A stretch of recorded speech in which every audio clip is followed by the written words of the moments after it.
to start? Sure. Okay. All right, guys.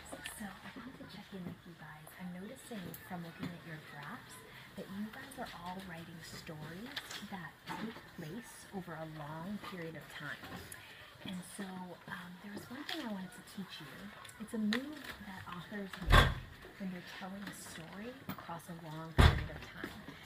Authors, to move time in their story, use something called transition words.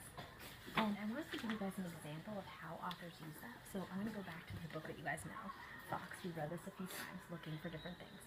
Today, we're going to be looking for transition words, how the author moves time in the story, okay? So we'll just start from the beginning, and I'll point out a few, and then I need you guys to point out some, okay? So, through the charred forest, over hot ash, runs dog with a bird in his big, gentle mouth. He takes her to a cave above the river, and there he tries to take her great name. Albert Johnson, come in, please.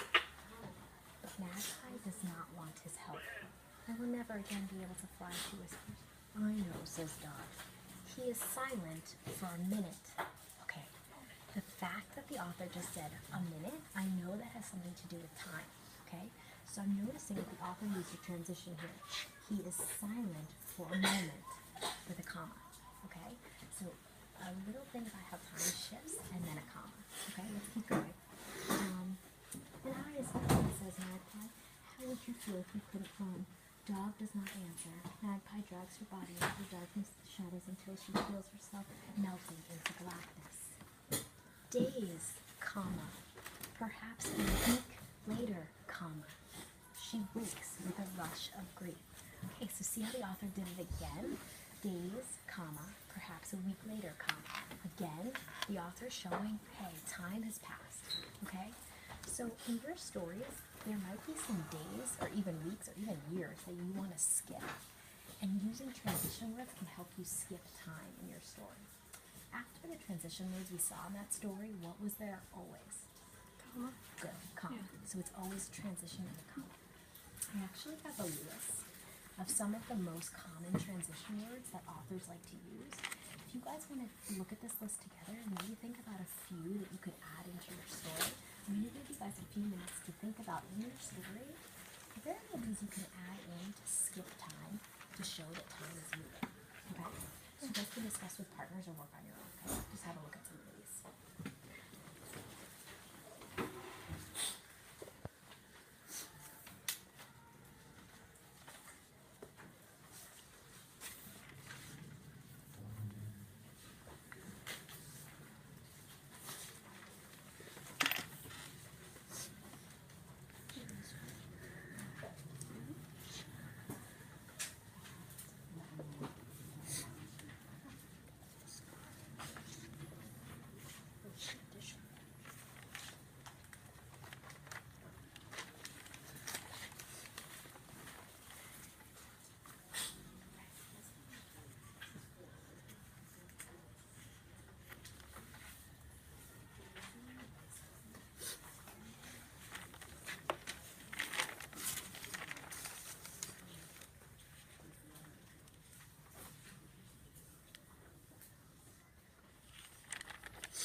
To see if there's any transition words you could add into yours, maybe some of these or others that you thought of.